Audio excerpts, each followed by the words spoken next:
Online പെൺവാണിഭ കേസിലെ പ്രതി രാഹുൽ പശുപാലനെതിരെ പിതാവായ പശുപാലൻ രംഗത്ത്. രാഹുലിന്റെ ശല്യം സഹിക്കവയ്യാതെ തനിക്ക് വീട് വിട്ട് ഇറങ്ങേണ്ടി വന്നെന്ന് പശുപാലൻ പറഞ്ഞു. കൂലിപ്പണിയെടുത്താണ് ഇപ്പോൾ ജീവിക്കുന്നതെന്നും പശുപാലൻ പീപ്പിളിനോട് വ്യക്തമാക്കി.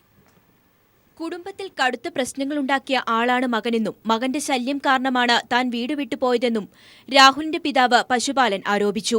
രശ്മിയുമായുള്ള കൂട്ടാണ് രാഹുലിനെ ഇത്തരത്തിൽ കുഴപ്പത്തിൽ ചാടിച്ചതെന്നും പശുപാലൻ പറഞ്ഞു. ഞാനേ ഒരു 19 ലക്ഷം രൂപ ചിലവാക്കി അവനെ പഠിപ്പിച്ചു. എന്നിട്ട് എനിക്ക് ഒരു വെള്ളം പോലും കിട്ടിയിട്ടില്ല. ഞാൻ ഉണ്ടാക്കിയ മുതലും എല്ലാം ഇട്ട് കൊടുത്തു. 2 കൊല്ലമായി ഞാൻ നാട്ടിൽ ജീവിക്കാൻ വന്നിട്ട്. അന്ന് തൊട്ട് ഞാൻ മറ്റാട് പണിക്ക് അവിടെ എവിടെയും കിട്ടുന്ന പണികൾ ചെയ്യുന്നു, ജീവിക്കുന്നു. 19 ലക്ഷം രൂപ നൽകിയാണ് മകനെ എഞ്ചിനീയറിംഗിന് പഠിപ്പിച്ചത്. പഠനകാലത്താണ് രശ്മിയെ രാഹുൽ പരിചയപ്പെടുന്നത്. രശ്മിയുമായുള്ള വിവാഹശേഷം നാട്ടുനടപ്പിന് യോജിച്ച രീതിയിലായിരുന്നില്ല ഇവരുടെ ജീവിതം. മോശമായ രീതിയിൽ വസ്ത്രം ധരിച്ച് പുറത്തു പോവരുതെന്ന് പലതവണ പറഞ്ഞിരുന്നെങ്കിലും രശ്മി ചെവിക്കൊള്ളാൻ തയ്യാറായിരുന്നില്ല. ഇതിന്റെ പേരിൽ വഴക്കു പതിവായപ്പോൾ താൻ വീട്ടിൽ നിന്ന് ഇറങ്ങിപ്പോവുകയായിരുന്നുവെന്നും പശുപാലൻ പറഞ്ഞു. ലക്ഷ്മിയുടെ പോക്കെന്ന് പറഞ്ഞാൽ മിൽമേൽ പോകുന്നത് ഇത്രയും ഒരു നിക്കറിട്ടാണ്. ഇത്രയും ഒരു നിക്കർ ഇട്ടുകൊണ്ടാണ് മിൽമേൽ പോകുന്നത്. ഇവിടെ ഞാൻ താമസിക്കുന്ന വീട്ടിലും അങ്ങനെ തന്നെ വന്നത്. ഈ നാട്ടുകാരുടെ കളിയാക്കാനുള്ളവരെല്ലാം എന്നെ കളിയാക്കി. അത് എനിക്ക് ഇഷ്ടപ്പെടാതെ വന്ന് ഞാൻ ചീത്ത വിളിച്ചു. അങ്ങനെ എന്നെ മോൻ ഇഷ്ടമില്ലാതായി ഞാൻ ഇറങ്ങിപ്പോയി. ഗൾഫിൽ ജോലി ചെയ്ത പണം കൊണ്ടാണ് രാഹുലിനെ പഠിപ്പിച്ചത്. രശ്മിയുടെ കൂട്ടുകാരിയായ ഒരു മോഡലിനെ മോചിപ്പിക്കാൻ പണം വേണമെന്ന് പറഞ്ഞ് തന്നോട് 3 ലക്ഷം രൂപ ആവശ്യപ്പെട്ടിരുന്നു. മകളുടെ വിവാഹത്തിന് കരുതിവെച്ച 1.5 ലക്ഷം രൂപ വീട്ടിൽ നിന്നും കൊണ്ടുപോവുകയും ചെയ്തു. പിന്നീട് പണം ആവശ്യപ്പെട്ട് രാഹുൽ പലതവണ തന്നെ സമീപിച്ചെന്നും നൽകാതെ വന്നപ്പോൾ വീടിന്റെ ജനൽ ചില്ലുകൾ അടിച്ചുപൊളിച്ചുവെന്നും പശുപാലൻ പറഞ്ഞു. ഇപ്പോൾ താൻ കൂലിപ്പണി ചെയ്താണ് ജീവിക്കുന്നതെന്നും പശുപാലൻ വ്യക്തമാക്കി. അതേസമയം അഭിഭാഷകയ്ക്കെതിരായി ഫേസ്ബുക്ക് പോസ്റ്റിട്ട കേസിൽ രാഹുൽ പശുപാലനെതിരെ കുറ്റപത്രം സമർപ്പിച്ചു. രാഹുലിനെയും ഭാര്യ രശ്മിയും തള്ളിപ്പറഞ്ഞ കിസ് ഓഫ് ലവ് പ്രവർത്തകരും രംഗത്തെത്തി. ഇവരുടെ വ്യക്തിപരമായ ആവശ്യങ്ങൾക്ക് കിസ് ഓഫ് ലവിനെ ഉപയോഗിക്കാൻ അനുവദിച്ചിട്ടില്ലെന്ന് കിസ് ഓഫ് ലവ് പ്രവർത്തകരായ ഷാഹനയും ഹരീഷ് വാസുദേവനും വാർത്താസമ്മേളനത്തിൽ വ്യക്തമാക്കി. ചുംബന സമരത്തെ സെക്സ് റാക്കറ്റുമായി ബന്ധപ്പെടുത്തിയുള്ള ആഭ്യന്തരമന്ത്രി രമേശ് ചെന്നിത്തലയുടെ പ്രസ്താവന അപലപനീയമാണെന്നും ഇവർ കുറ്റപ്പെടുത്തി. News desk.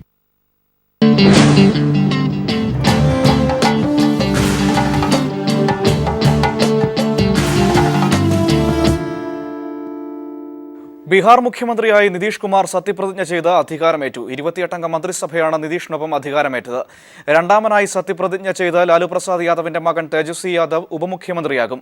വിവിധ മതേതര പാർട്ടി നേതാക്കളും സംസ്ഥാന മുഖ്യമന്ത്രിമാരും ചടങ്ങിൽ സംബന്ധിച്ചു. പട്നയിലെ ഗാന്ധി മൈതാനത്ത് ആഹ്ലാദാരവം മുഴക്കി തിങ്ങി നിറഞ്ഞ സദസ്സിനെ സാക്ഷി നിർത്തിയാണ് നിതീഷ് കുമാർ നേതൃത്വം നൽകുന്ന മഹാസഖ്യം സർക്കാർ ബീഹാറിൽ അധികാരമേറ്റത്. സത്യപ്രതിജ്ഞാ ചടങ്ങ് ആരംഭിക്കുന്നതിന് 1 മണിക്കൂർ മുൻപേ തന്നെ BJP വിരുദ്ധ ചേരിയിലെ പ്രമുഖ നേതാക്കൾ വേദിയിലെത്തിയിരുന്നു. ബീഹാർ ഗവർണർ രാംനാഥ് കോവിന്ദ് ചൊല്ലിക്കൊടുത്ത സത്യവാചകം ഏറ്റുചൊല്ലി കൃത്യം 2 മണിക്ക് നിതീഷ് കുമാർ മുഖ്യമന്ത്രിയായി അധികാരമേറ്റു. नीतीश कुमार सत्यनिष्ठा से प्रतिज्ञान करता हूं कि जो विषय बिहार राज्य के मुख्यमंत्री के रूप में मेरे विचार के लिए लाया जाएगा. RJD തലവൻ ലല്ലു പ്രസാദ് യാദവിന്റെ ഇളയ മകൻ 26-കാരനായ തേജസ്വിനി യാദവാണ് രണ്ടാമതായി സത്യപ്രതിജ്ഞ ചെയ്തത്. പിന്നീട് മൂത്ത മകൻ തേജ് പ്രതാപ് യാദവ് ഉൾപ്പെടെ മറ്റു മന്ത്രിമാരും സത്യപ്രതിജ്ഞ ചെയ്തു. RJDയിൽ നിന്നും JDUവിൽ നിന്നും 12 മന്ത്രിമാർ വീതവും കോൺഗ്രസിൽ നിന്ന് 4 മന്ത്രിമാരുമാണ് അധികാരമേറ്റത്. കേന്ദ്ര സർക്കാരിനെ പ്രതിനിധീകരിച്ച് മന്ത്രി വെങ്കയ്യ നായിഡു ചടങ്ങിൽ പങ്കെടുത്തു. BJP വിരുദ്ധ ചേരി നേതാക്കളുടെ സാന്നിധ്യം കൊണ്ട് ശ്രദ്ധേയമായിരുന്നു വേദി. CPIM general secretary Sitaram Yechury, CPI ദേശീയ സെക്രട്ടറി D രാജ, ദില്ലി മുഖ്യമന്ത്രി അരവിന്ദ് കെജ്രിവാൾ, പശ്ചിമബംഗാൾ മുഖ്യമന്ത്രി മമതാ ബാനർജി, DMK പ്രതിനിധി MK സ്റ്റാലിൻ, നാഷണൽ കോൺഫറൻസ് നേതാവ് ഫറൂഖ് അബ്ദുള്ള, NCP നേതാവ് ശരത് പവാർ തുടങ്ങിയവരാണ് ചടങ്ങിനെത്തിയത്. കേരള മുഖ്യമന്ത്രി ഉമ്മൻചാണ്ടി ഉൾപ്പെടെ കോൺഗ്രസ് ഭരിക്കുന്ന 7 സംസ്ഥാനങ്ങളിലെ മുഖ്യമന്ത്രിമാരും സത്യപ്രതിജ്ഞാ ചടങ്ങിൽ പങ്കെടുത്തു. കനത്ത മൂടൽമഞ്ഞ് കാരണം വിമാനം വൈകിയതിനാൽ കോൺഗ്രസ് ഉപാധ്യക്ഷൻ രാഹുൽ ഗാന്ധി, ഉമ്മൻചാണ്ടി എന്നിവർക്ക് നിതീഷിന്റെ സത്യപ്രതിജ്ഞ കഴിഞ്ഞ ശേഷമാണ് ഗാന്ധി മൈതാനിയിൽ എത്താനായത്.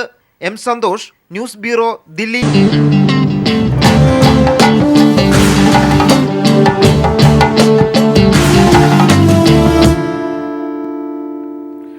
വൈറ്റ് ഹൌസ് ചുട്ടരിക്കുമെന്ന ഭീഷണിയുമായി ഇസ്ലാമിക് സ്റ്റേറ്റിന്റെ പുതിയ വീഡിയോ സന്ദേശം പുറത്ത്. ഫ്രാൻസിൽ കൂടുതൽ ആക്രമണങ്ങൾ നടത്തുമെന്നും വീഡിയോയിൽ ഭീഷണി. അതേസമയം മാലിയിലും ഭീകരാക്രമണമുണ്ടായി.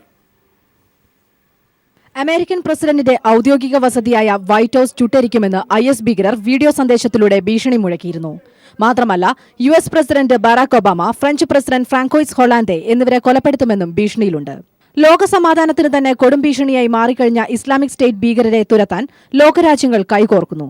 ആശയപരവും ഭൂമിശാസ്ത്രപരവുമായ അഭിപ്രായ ഭിന്നതകൾ മാറ്റിവെച്ച് ഐക്യരാഷ്ട്രസഭ രക്ഷാസമിതിയിൽ സ്ഥിരാംഗങ്ങളായ രാജ്യങ്ങളും ഇതിനായി രംഗത്തിറങ്ങുമെന്നാണ് സൂചന. IS-നെതിരായി പൊതുയുദ്ധം പ്രഖ്യാപിക്കുന്ന കാര്യവും UN രക്ഷാസമിതിയിലെ അംഗങ്ങൾ പരിഗണിക്കുന്നതായി അന്തർദേശീയ മാധ്യമങ്ങൾ റിപ്പോർട്ട് ചെയ്യുന്നു. 129 പേരുടെ മരണത്തിനിടയാക്കിയ പാരീസ് ഭീകരാക്രമണവും കഴിഞ്ഞ മാസം ഈജിപ്തിൽ റഷ്യൻ വിമാനം തകർത്തതുമാണ് IS ഭീകരർക്കെതിരെ പൊതുയുദ്ധം പ്രഖ്യാപിക്കാൻ ലോകരാജ്യങ്ങളെ പ്രേരിപ്പിച്ചത്. UN രക്ഷാസമിതിയിൽ സ്ഥിരാംഗത്വമുള്ള എല്ലാ രാജ്യങ്ങളിലെയും പൌരന്മാർ IS ഭീകരരുടെ ക്രൂരതയ്ക്കിരയായി എന്ന പ്രത്യേകതയുമുണ്ട്. IS ക്രൂരതയുടെ അവസാന ഇരയായ ഫ്രാൻസാണ് IS-നെതിരെ പൊതുയുദ്ധം പ്രഖ്യാപിക്കുന്നതിനുള്ള പ്രമേയം കൊണ്ടുവരുന്നത്. IS-ഉമായി ബന്ധപ്പെട്ട വിഷയമായതിനാൽ റഷ്യയും ചൈനയും പ്രമേയത്തെ പിന്താങ്ങും. കഴിഞ്ഞ സെപ്റ്റംബറിൽ IS ഭീകരരെ വേരോടെ പിഴുതെറിയുന്നതിനായി റഷ്യ ഒരു പ്രമേയം അവതരിപ്പിച്ചിരുന്നു. റഷ്യൻ പ്രമേയത്തിൽ പ്രാദേശിക സർക്കാരുകളുടെ സഹകരണം തേടുന്ന ചില ഭാഗങ്ങളുണ്ടായിരുന്നതിനാൽ US, ഫ്രാൻസ്, ബ്രിട്ടൻ എന്നീ രാജ്യങ്ങൾ പ്രമേയത്തെ എതിർക്കുകയായിരുന്നു. International desk.